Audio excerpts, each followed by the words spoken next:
Ouais, c'est parti. Parfait. Alors, merci à tous d'être là. Donc, je vais vous parler un petit peu de la pyramide inversée. Et une fois n'est pas coutume, en fait, on va pas parler d'informatique, mais j'allais dire de management de manière générale et surtout d'organisation en fait au sein de l'entreprise. Donc là, en fait, quand je parle de pyramide, c'est le truc qui est un peu classique qui est fait après dans toutes les boîtes, enfin en gros classique en France et ailleurs. Donc en gros, on a en général la direction, on a plus de managers et encore plus de collabs. Et pourquoi cette pyramide est présentée comme ça? Parce que tout simplement, les décisions sont, on va dire à 90% de manière générale, où c'est la direction qui envoie des signaux aux managers qui les rediffusent en fait vers les collabs. Et en fait, les collabs, j'allais dire, ils font en fonction des décisions et des prises de décision en fait qui viennent de la direction des managers. Et à côté de ça, on a le client qui lui navigue un petit peu autour de ça et en termes de relations, il est souvent entre le manager et la direction et très peu souvent en termes des collaborateurs. Quand je dis collaborateurs, en fait, il faut voir vraiment les gens qui sont opérationnels et qui font pour ces personnes-là, en fait. Et donc j'ai regardé sur TEDx, je ne sais pas si vous connaissez, donc c'est des présentations qui durent 10 minutes. Et sur une des vidéos, il y a en fait un mec qui a commencé à parler de cette organisation-là.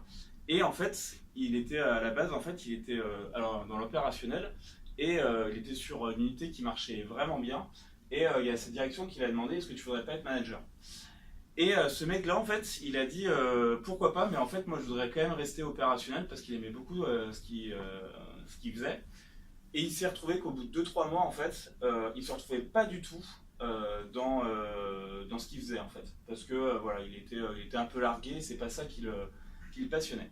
Donc ce mec, en fait, il a changé de boîte, il a carrément créé sa boîte et il l'a fait avec une vision un petit peu à lui, en fait. Donc sa vision à lui, en fait, c'était de se dire les clients, c'est ma priorité et comment est-ce que je peux faire pour que ce soit eux qui soient en premier dans la décision. Et donc c'est pour ça qu'il a fait cette vision-là, où en fait, sa priorité numéro 1, c'est les clients. Et en fait, il a fait des petits îlots, on va dire, c'est des petites équipes de 5-6 personnes qui sont complètement dédiées en fait à rendre service à ce client-là en fait. Donc l'avantage pour le client, c'est qu'il a une seule personne en direct, c'est on va dire c'est cette équipe-là qui est dédiée à lui. Il n'y a plus cette notion de se dire voilà mon client, j'appelle telle personne pour l'infra, j'appelle telle personne pour le soft et ce genre de choses, mais il a vraiment un interlocuteur en particulier. Et derrière, donc il reste toujours des managers, sauf que oui. Du coup, ça veut dire que le pont avec le client se fait sur une des personnes de la petite équipe? Oui, alors après c'est vraiment décidé, il a pas été beaucoup plus loin, je peux pas le dire exactement sur qui c'était, mais en tout cas l'équipe est quand même beaucoup plus restreinte et est vraiment dédiée à ce client là en fait. Donc ensuite on a les managers qui sont là et en fait le but des managers c'est véritablement d'être au service c'est-à-dire de ces petites équipes là, de ces petites îlots d'équipes là pour les aider à ce que ça aille bien avec le client. Mais le truc c'est que c'est vraiment les petites équipes-là qui font les décisions en fait par rapport aux clients, ceux qui décident de s'ils ont besoin, je sais pas, d'acheter des serveurs ou ce genre de choses, ou d'avoir un collab en plus. C'est ces équipes-là en fait qui vivent un petit peu en quelque sorte, je vais pas dire en autonomie, mais pas très loin, qui vont prendre les décisions par rapport pour répondre aux clients. Et ils ont pas besoin d'attendre une validation en fait de la direction des managers pour faire ça. Le but, il est où? Le but, il est en fait, d'augmenter la communication et voilà, et de ne pas être restreint par des, lourdeurs administratives où entre le moment où je fais ma demande pour avoir quelqu'un, un recrutement, et le moment où je l'ai, il va se passer un an. Et pendant un an, en fait, mon client, il va être, il sera un peu moins satisfait. Et c'est de se dire, on est apte à prendre cette décision-là, on la prend tout de suite et on ne va pas attendre les 6 mois pour que ça remonte et que ça redescende et ce genre de choses. Donc c'est pour ça que vraiment la clé de ça, c'est vraiment que les décisions viennent vraiment beaucoup plus des opérationnels et que ce ne soit pas seulement des inputs de la direction ou des managers par rapport à ça. Donc voilà, ça c'est vraiment cette première chose que je voulais vous évoquer. Et après, en fait, ce qui existe, parce que du coup, il n'a pas non plus tout inventé cette personne-là, en fait, cette notion de pyramide inversée, elle vient d'une notion qui est encore plus vaste, qui s'appelle l'entreprise libérée. Vous en avez déjà entendu parler ou pas? Par toi. Par moi. Donc, l'entreprise libérée, c'est quoi en fait? C'est exactement ça. J'allais dire, sauf que ça va encore plus loin, c'est-à-dire que eux, cette couche-là, en fait, je vais pas dire qu'ils la suppriment, mais pas très loin. Leur but, c'est en fait de se dire, en fait, il y a un constat qui est fait, qui est de dire les collaborateurs actuellement, en fait, ils ont un manque de motivation et d'intégration dans ce qu'ils font au travail, en fait. Il y a des études là-dessus qui montrent que voilà, les gens sont un peu moins impliqués.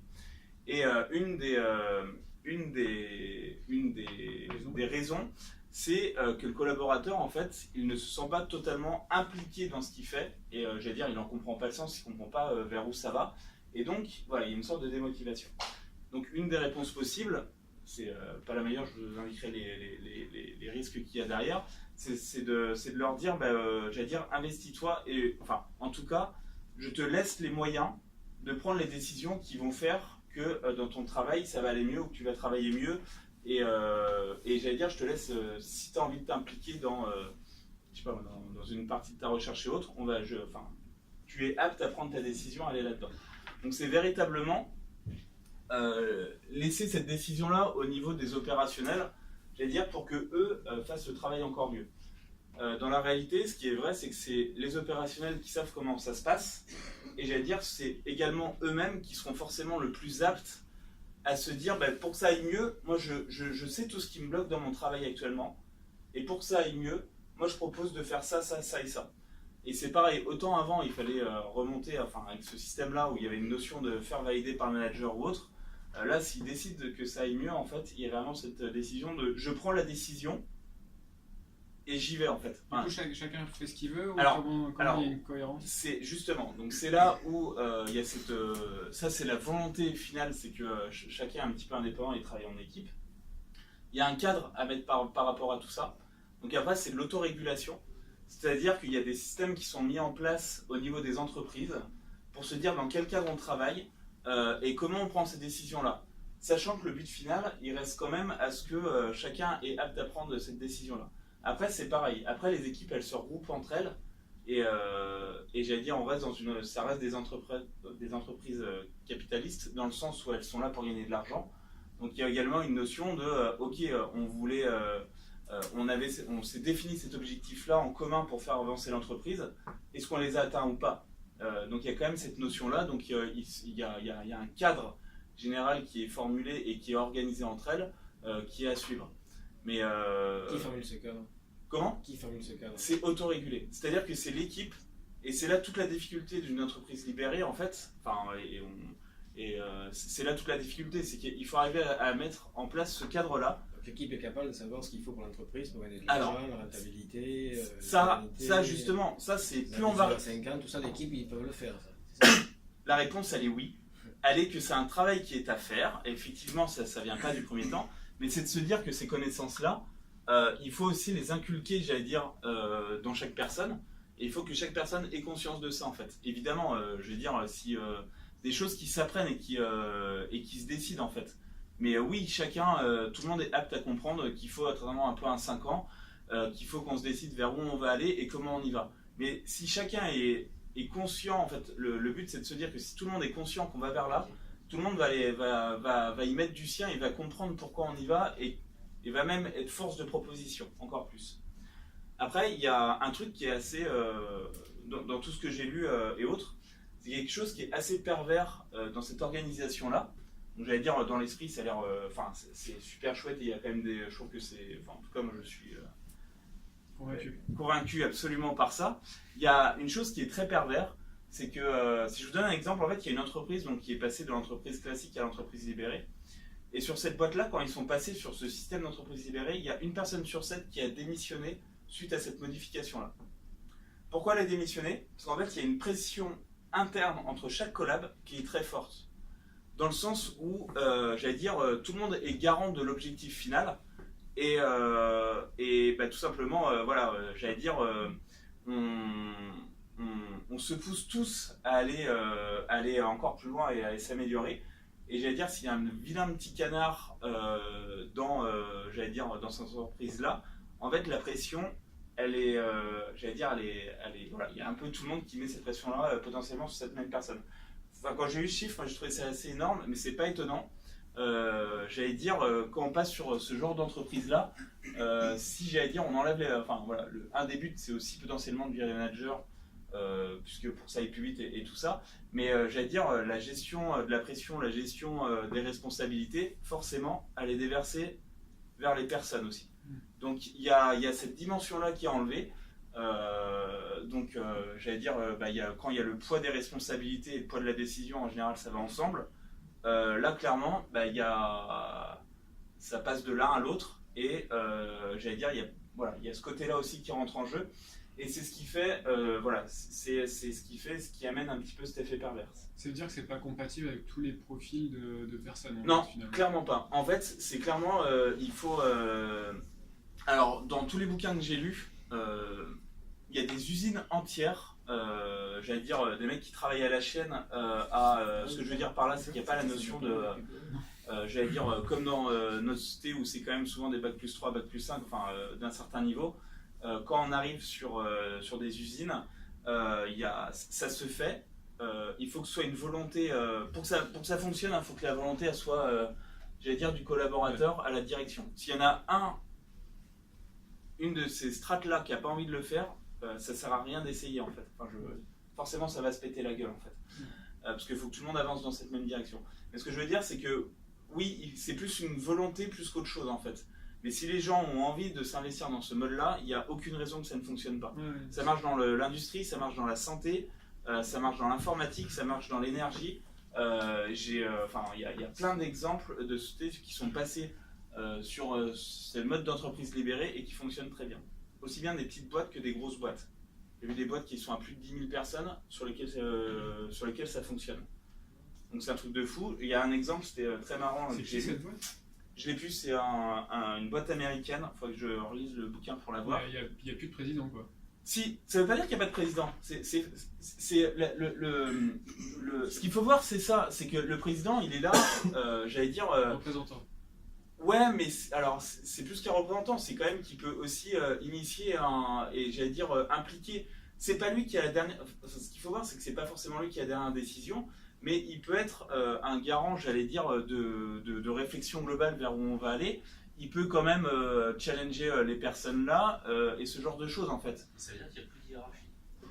On enlève cette notion, le but c'est que oui, il y a une notion de hiérarchie qui tombe et qu'on soit dans la notion de service et d'aide et d'accompagnement plus que dans la notion de... On reste quand même dans la théorie de ce que tu lis.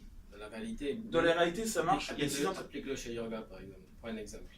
Ah ben moi je suis persuadé que ça peut passer. On va prendre l'exemple du CIG par exemple. Alors c'est comment le truc d'entreprise libérée. Donc l'équipe CIG, tout le monde discute avec le client. Non, c'est pas ça. Après c'est... Ah là j'applique ce que tu dis là. Non, eh ben alors du coup je me suis mal exprimé donc je vais reprendre. Ce que j'ai dit en fait, c'est que c'est la notion d'équipe en fait. On n'est pas là pour travailler, enfin on est là pour travailler en petite équipe dédiée à un projet en tant que tel en fait. On a une partie du projet. Okay. Donc après le but c'est de se dire, cette équipe, elle a quelle responsabilité, elle se prend quelle responsabilité pour elle par rapport à ça. Elle prend tout. Ouais. Donc l'équipe CIG, oui. Le client il dit je voudrais un développement qui n'était pas prévu 50 jours, oui. C'est l'équipe qui dit absolument, oui. Alors ça c'est déjà le cas en Scrum. Hein. Oui, ouais. Mais si on va là-dessus, la réponse elle est oui. Après c'est pareil, si je vais plus loin... Donc déplions le modèle. Donc l'équipe a dit oui, on vous fait le développement 50 jours gratuit. Oui. D'accord. Et à l'arrivée, toutes les équipes font ça et la société elle marche. Ouais, c'est pour ça qu'il y a un budget et qu'il y a une autorégulation qui est faite entre elles. C'est-à-dire que entre eux, non mais ça veut dire que surtout l'équipe à la base, elle sait dans quel périmètre elle travaille en fait. Donc c'est-à-dire que si elle sait qu'elle a un budget de 200 000 € à pas dépasser, c'est à elle de l'avoir en fait. Donc pour pas le dépasser, quand l'autre l'a dit, il faut me le faire. Ouais. Donc tu fais comment pour le... Après c'est de la communication. Donc comment tu fais pour pas dépasser? Une fois que tu es obligé de dépasser, le client te dit je veux ça, il fait comment? Ah ben ça se passe comment? Il se fait comment? Clairement, il n'est pas tout seul dans l'entreprise, il est là pour en discuter et il est là pour émettre en disant ses problématiques. Oui, mais il n'y a pas que son équipe, il y a d'autres équipes aussi qui travaillent. Les équipes, elles ont conscience de ça ne veut pas dire qu'elle est toute seule. Ça veut dire que toutes les équipes discutent entre elles pour prendre la décision. Est-ce qu'on dépasse le budget ou pas sur CIG? En gros, potentiellement la réponse elle est oui. Mais encore une fois, ça... À l'arrivée, c'est le manager qui n'a pas la décision. Non. On va voter à main levée pour savoir si ça dépasse le budget ou pas? Ah ben... la vraie question et la vraie difficulté, elle est quel moyen de communication on se met pour être d'accord sur des décisions. C'est là tout l'enjeu qu'il y a derrière et toute la difficulté qu'il y a derrière. Tous les collaborateurs doivent avoir la même vision d'entreprise. Oui. C'est pour ça que... Quand tu fais pour l'inculquer ça, quand on fait pour inculquer le fait que par exemple, la société a des difficultés, donc on va dire on est tous prêts à pas s'augmenter pendant 3 ans. Ça... Parce que les collaborateurs en France aujourd'hui sont prêts à faire des choses comme ça. Alors je vais te donner un exemple. Société d'industrie. Si c'est toi qui gères toi-même. Société d'industrie, il y a un patron qui est descendu. Donc on applique à Yorga. C'est intéressant parce que si tu veux la théorie est intéressante. C'est un peu comme le communisme. C'est un peu comme le communisme il y a 50 ans. C'est qu'on doit faire pour le mettre en place dans une société. Mais ça se fait déjà. Ça se fait déjà. Donc le comment on met en... Alors, Jean-Philippe, le comment on met en place, je te le dis honnêtement, pour l'instant, j'en sais rien. Il y a des sociétés qui font ça. Bah oui. Oui, il y a des sociétés qui le font. C'est les collaborateurs qui décident du budget du client. Tu vas même, tu sais, je vais même plus loin. Dans certaines sociétés, dans les entreprises, alors dans les entreprises libérées, c'est les collaborateurs entre eux qui se fixent leur augmentation. Je peux t'en donner une. Donc, et c'est clairement en fait. Ils se réunissent entre eux et ils se disent tous on augmente qui. Voilà. Make sense fait donc ça. clairement en termes de... Mais en fait c'est pour ça qu'il y a aussi un effet pervers à ça. Je pense que ce truc là c'est bien pour la production. Mais c'est pas bon pour tout ce qui est finance.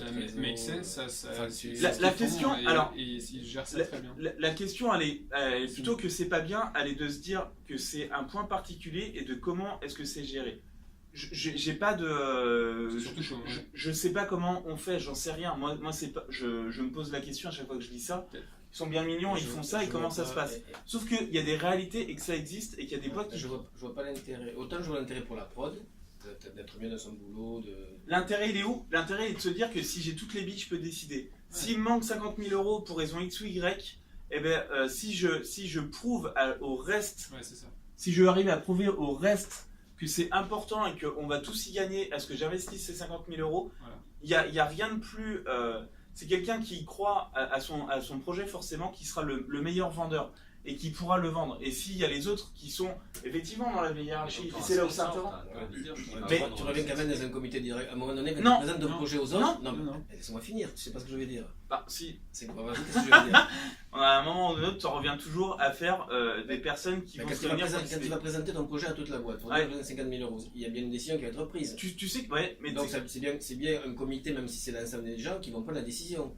Donc on n'inverse pas la pyramide. Il y a toujours quelqu'un qui décide. Non, parce que c'est l'ensemble des collaborateurs et pas un assemblement de la direction. C'est des collaborateurs. En fait, du coup, je disais une technique par rapport à ça qui est hyper intéressante. C'est en fait le but, c'est de se dire quand je demande une information, qui je vais impacter. Et il faut que je mette en copie de toutes les personnes qui peuvent impacter par la décision que je vais prendre. Donc si je prends une décision qui va impacter, on va dire, Christophe, Amélie et Mayanne, j'envoie un seul mail à Christophe, Amélie et Mayanne en leur disant je compte faire ça, les impacts c'est ça, à vous de réagir ou pas. Et si ils sont pas impactés par ma décision, enfin ou s'ils s'en foutent ou qu'ils lisent pas, moi j'y vais directement. Ça va pas rapport avec la pyramide inversée. La pyramide non inversée quand tu fais ça. Non, parce que chacun prend des décisions. Parce que moi j'attends pas le manager qui va me dire t'as le droit de faire ça ou autre. C'est le manager de 3 dans ces cas-là. Non, parce que ça peut venir de n'importe quel collab. Oui. En fait, cette décision-là. Et après, il n'y a pas de gens qui prennent des décisions, c'est tout le monde qui peut prendre des décisions. C'est exactement ça. Et il faut que ça reste dans... tout le monde s'est défini un cadre de ses actions pour que ce soit équilibré quand même. Donc quand on parle de budget, oui, typiquement, c'est de se dire, moi, mon équipe, elle a un budget de 100 000, elle a un budget de 200 000, elle a un budget de 20 000 parce que ça marche très bien. Et quand tu dis mon équipe, c'est pas quelle casquette? Il n'y a pas de casquette. C'est mon équipe, moi je suis regroupé avec X, Y et Z pour gérer potentiellement ce client-là. Voilà. D'accord, donc c'est une équipe projet. C'est une équipe projet. Donc, en Scrum, par exemple, en Scrum, il n'y a pas de chef de projet. Enfin, il y a un product owner qui est potentiellement tournant et qui gère la relation avec le client. Mais au sein de l'équipe, tout le monde prend les décisions en accord avec toute l'équipe. Et du coup, le fait que... Alors moi j'ai une question plus d'organisation là, le fait que tout le monde puisse intervenir sur des aspects commerciaux, de finance, etc. Et le fait qu'il n'y ait pas des personnes qui soient dédiées à ça, est-ce que ça ne crée pas une déperdition ou non, parce que de tâches alors justement, c'est là où il y a de l'autorégulation, j'allais dire au sein des équipes, où en fait, il faut tout est basé sur l'intelligence collective en fait. Donc le but, il est de se dire, moi en équipe, je sais que mon équipe va y arriver.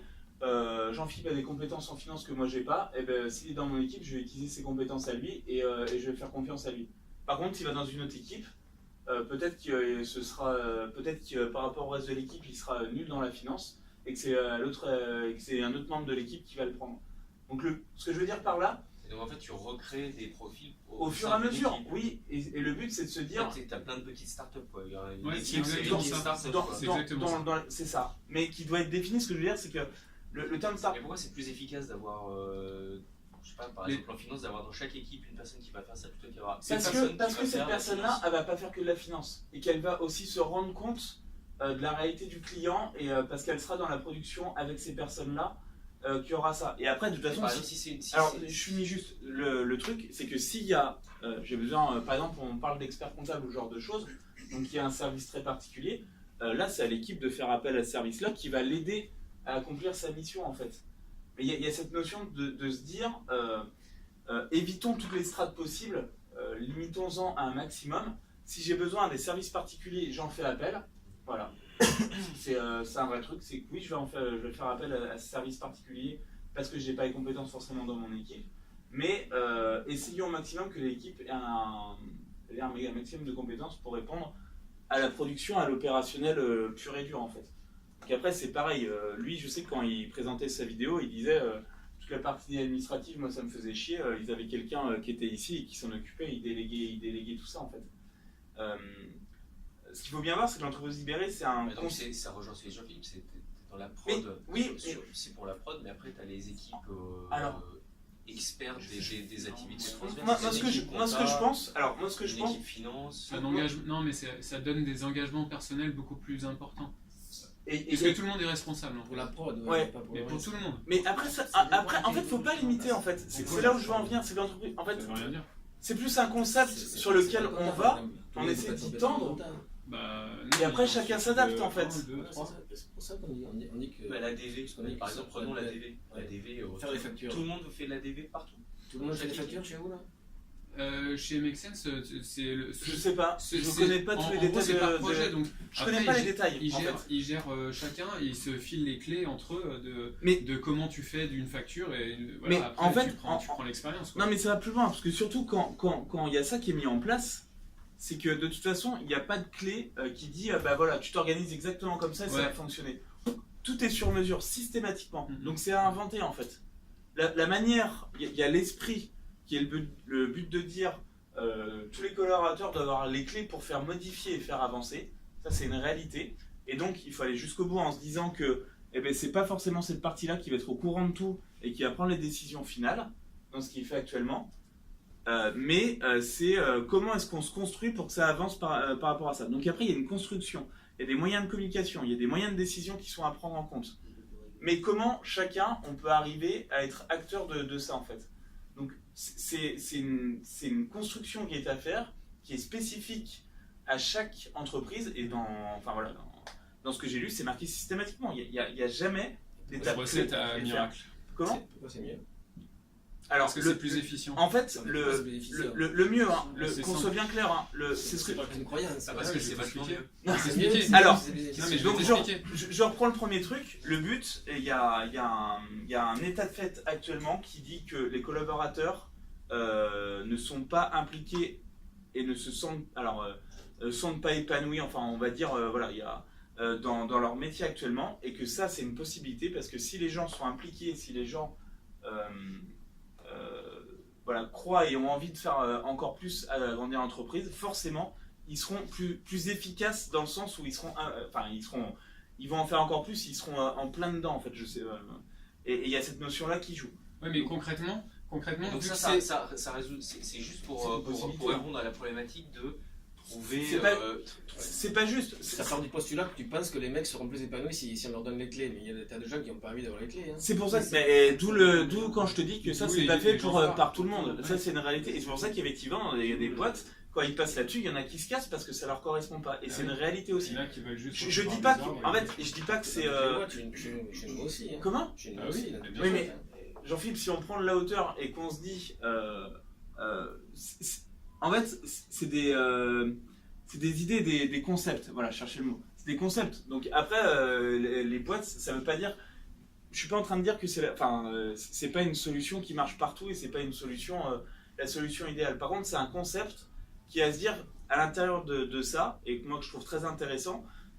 Cette notion d'aversion, moi je la trouve hyper intéressante parce que c'est de se dire si je responsabilise des gens, les gens, ils vont se sentir, j'allais dire, plus utiles. Ils vont se sentir mieux, moi j'en suis persuadé aussi, et que c'est une réponse potentielle. Est-ce que c'est la seule réponse? La réponse est non. Tu n'es pas obligé d'inverser pour responsabiliser les gens. Mais Jean-Philippe, c'est un concept. Ce que je suis en train de dire, c'est... C'est surtout que le gros avantage là-dedans, c'est que ceux qui font, c'est-à-dire ceux qui sont en direct sur la prod, ou enfin ceux qui font en fait, ils ont eux les clés pour savoir quelles sont les solutions optimales pour améliorer leur propre process. Parce que la direction n'a pas toujours. Oui. Parce qu'ils se font une image de la réalité qui n'est pas la réalité quotidienne de ceux qui font. Quelle que soit la pyramide, inversée ou pas, tu peux donner les clés aux collaborateurs. Mais dans ce cas-là, tu inverses la pyramide. C'est une image, quoi qu'on en dise. C'est une image. En gros, l'idée principale là, c'est de savoir... Mais là, je suis hyper caricatural, et là, je suis caricatural aussi. Tu dis... Dans tout ton discours, tu as tout le temps dit que le manager ne servait à rien, que ça faisait pas du temps. Si, on pourrait écouter la vidéo, tu as dit que ça. Dit que ça. Je ne suis pas d'accord, je pense que le manager il amène beaucoup ses collaborateurs. En fait, tu m'as pas écouté là-dessus. Là, j'ai dit qu'il était en aide et en support pour justement pour les aider. C'est ça que j'ai dit. Le doctorat, tu as dit il ne faut pas perdre de temps avec les managers. C'est enregistré. J'ai pas de souci, pour en reparler, j'ai aucun problème. Mais c'est surtout que en fait, c'est la recherche d'efficience. Alors, c'est un peu moins efficace, en fait, mais de manière efficiente, tu peux. Vu qu'il y a plus de cerveaux qui réfléchissent à des solutions à des problèmes qui se posent. T'as 4 cerveaux à droite, t'as 4 cerveaux à gauche. Non, parce que là, en fait, généralement, les prises de décision se font d'en haut. Donc, il y a un cerveau qui travaille à la décision. Si. Jean-Philippe, réfléchis pas. Non, mais réfléchis pas. Non, mais je parle pas de Yorga, je parle de toutes les boîtes. T'as des boîtes de l'automobile, par exemple, Valeo. Justement, je peux t'en parler de l'automobile. À la chaîne, dans le Kanban, ils organisent leur chaîne et la direction n'est même pas au courant. Et pourtant, ils sont en pyramide normale. Non. Par exemple, chez Renault, pour prendre une décision, tu dois envoyer un mail à ton N+1 qui envoie à ton N+2, t'attends la réponse, donc t'attends que ça redescende. Chez Renault, peut-être pas chez Peugeot, peut-être pas chez Nissan. Mais tu vois, Jean-Philippe, c'est ça la différence entre les deux. Tu vois, quand tu prends chez Valeo, ça veut dire que si, ils prennent une partie potentiellement de ces décisions-là. Ils prennent la décision, mais la pyramide n'est pas inversée. Parce que chacun prend la décision on parle de la prod, les mecs prennent la décision de la prod, mais ils prennent pas la décision de la compta, ils prennent pas la décision de racheter une boîte à l'étranger. Donc c'est une partie. En fait, faut pas le voir comme un tout ou rien. Mais si. Vous réfléchissez à ça. Non, je réfléchis au concept. En fait, les gens défendent de ça parce que c'est leur modèle personnel. Non. Si, bien sûr. Toi, t'es l'archétype du truc où chacun doit faire ce qu'il veut, comme il veut, où il veut. Dis pas le contraire. Et lui c'est pas vrai, vous êtes fait pareil. Moi je te parle de recherche d'efficience pour la boîte généralement. La recherche d'efficience, je pense que l'efficience peut être des deux côtés, quelle que soit la pyramide, tu peux avoir de l'efficience inversée ou pas inversée. C'est pas le fait d'inverser la pyramide qui va être la boîte va être meilleure. En fait, il faut simplement dire de ne pas avoir le flux monté descendant pour la prise de décision, c'est juste le bloquer à la base. Mais c'est pas comme ça, ça n'existe plus. Ce que tu dis là, ça existe plus depuis 50 ans, cette histoire de flux monté. C'est sûr, ça existe ailleurs aussi. Vas-y, donne-moi un exemple chez Yorga. Moi, je demande à Orlando avant de prendre une décision quand ça concerne les clients, par exemple. Je ne vais pas prendre la décision moi-même d'aller faire une mise en prod ou d'autres choses. J'attends des feux verts, j'attends des validations. C'est parce que vous êtes mal organisé. Mais non, c'est pas sur tous les projets. Tu vois, tu connais pas vraiment le terme. C'est pas moi qui suis responsable. Je connais sur le CIG, je connais bien. Et Orlando n'a rien à voir sur le CIG. Non, mais c'est Cédric qui a décidé du truc. Je suis sur d'autres projets, moi je suis sur Fenu et d'autres choses. Et pour le coup, c'est pas moi qui suis responsable si un truc qui va pas, c'est Orlando. Derrière lui, il va peut-être me faire des reproches ou je vais avoir des réprimandes, je sais pas. Mais moi, j'attends d'avoir son aval avant de faire mes développements et mes mises en prod et tout ça. C'est pas. C'est classique, c'est pas une question de pyramide ou pas de pyramide. Mais en fait, arrête de te mettre ça dans la tête. Voilà. peu importe ça. En fait, le seul truc, c'est de dire est-ce qu'on est apte à décider ou pas, c'est tout.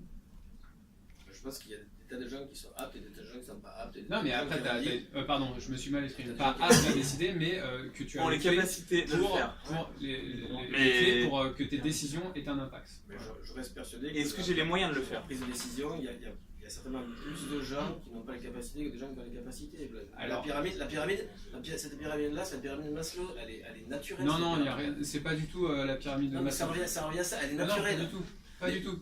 Ça n'a rien à voir. La pyramide de Maslow, elle est personnelle. Là, c'est sur une organisation de. Mais c'est naturel, une pyramide, c'est naturel. Mais non, justement. Dans toutes les civilisations, c'est toujours été comme ça. Ça, c'est ce que tu penses. Oui, c'est ce que je pense.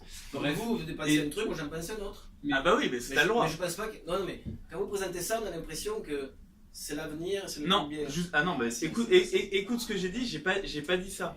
La preuve, c'est qu'il dit que ça s'adapte pas à tout le monde. J'ai dit que ça s'adapte pas à tout le monde et j'ai dit que ça pouvait être très pervers. Et je le pense aussi.